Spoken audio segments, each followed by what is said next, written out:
नमो तस्स भगवतो अरहतो सम्मा संबुद्धस्स। सभी मित्रों को सप्रेम नमो बुद्धा, जय भीम। बौद्ध भारत में आपका स्वागत है।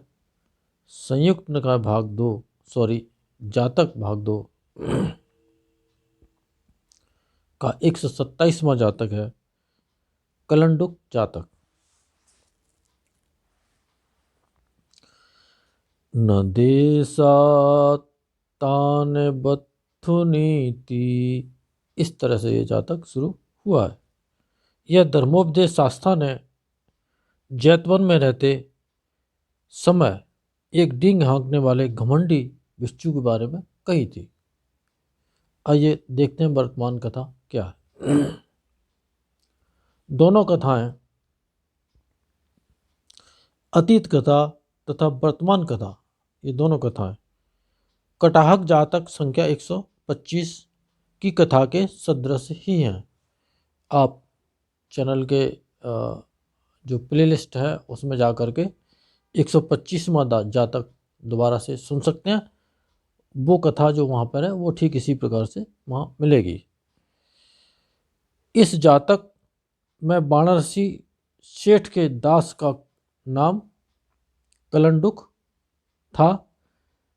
उसने भागकर प्रत्यंत सेठ की लड़की से विवाह कर विपुल वैभव के साथ रहते हुए समय वाराणसी सेठ द्वारा ढूंढवाने के पश्चात भी न मिलने पर अपना पाला पोसा तोते का एक बच्चा उसे ढूंढने के लिए भेजा।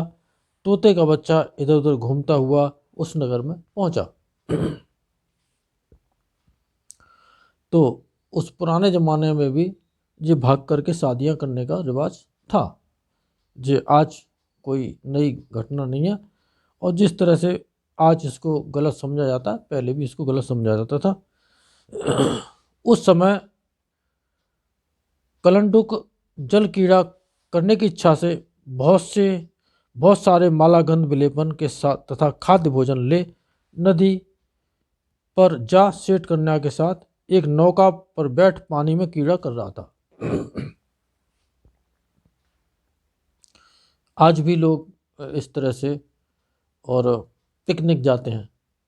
ये इस तरह से ये पुराने ज़माने का ये पिकनिक का जो अपना एक स्टाइल था वो है।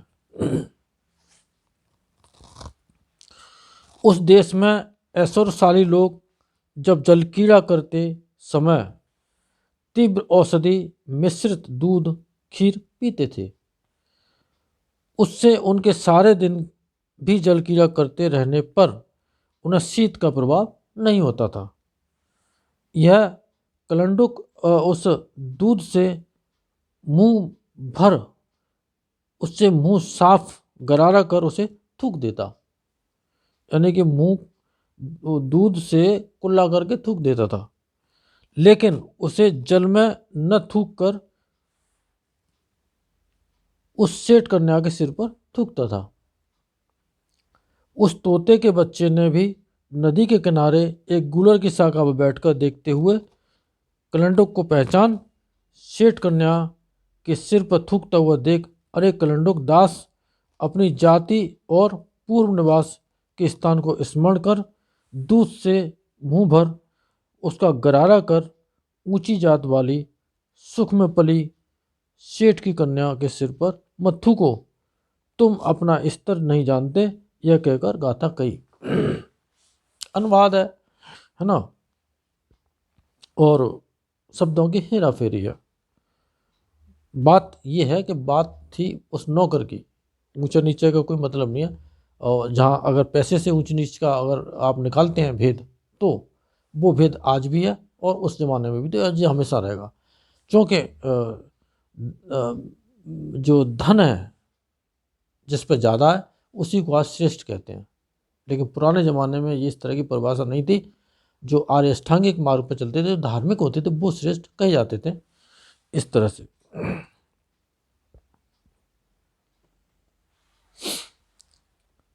वह देश और वस्तुएं कूख में बंचर पक्षी मुझे पहचान कर पकड़ लेंगे, कलंडुक दूध पी। यह माता के कोख के बारे में कहा है। भावार्थ यह है कि जैसे तुम रहे हो वह भी क्षत्रिय कन्या आदि की कोख में नहीं रही, अथवा तुम प्रतिष्ठित हो, इस तरह से ये आगे चल के है। और आगे चल के ये बात आती है, कलंडुक ने भी तोते के बच्चे को पहचान, यह मुझे प्रकट कर रहा है, भयभीत हो, आइए स्वामी। कब आए? कहा। तोते के बच्चे ने, यह मेरा हितचिंतक होकर नहीं बुला रहा है, यह मेरी गर्दन मोड़कर मार डालना चाहता है। मारकर यह समझकर मुझे तुमसे कोई प्रयोजन नहीं है। और वाराणसी जाकर जैसे जैसे देखा सेठ को विस्तार पूर्वक बता दिया। सेठ बोला, उसने अनुचित किया है, आज्ञा दे उसे वाराणसी मंगवा। दास बनाकर रखा।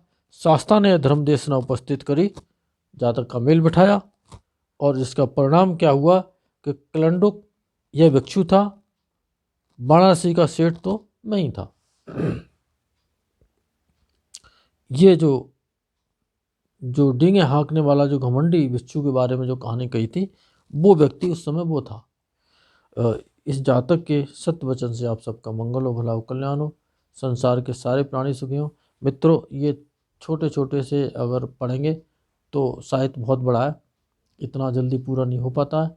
और अगर बड़ा बनाते हैं वीडियो तो आप देखते नहीं हैं, तो कृपया उसको वीडियो को पूरा देखा करें, क्योंकि साहित्य इतना विशाल है कि शायद हम नहीं जानते कि हमारे पास कितना टाइम है और कितना काम हम कर पाएंगे। इसीलिए जो 10, 15, 20 मिनट तक के जो वीडियो हुआ करें उनको आप पूरा देखा करें। बहुत बहुत साधुवाद।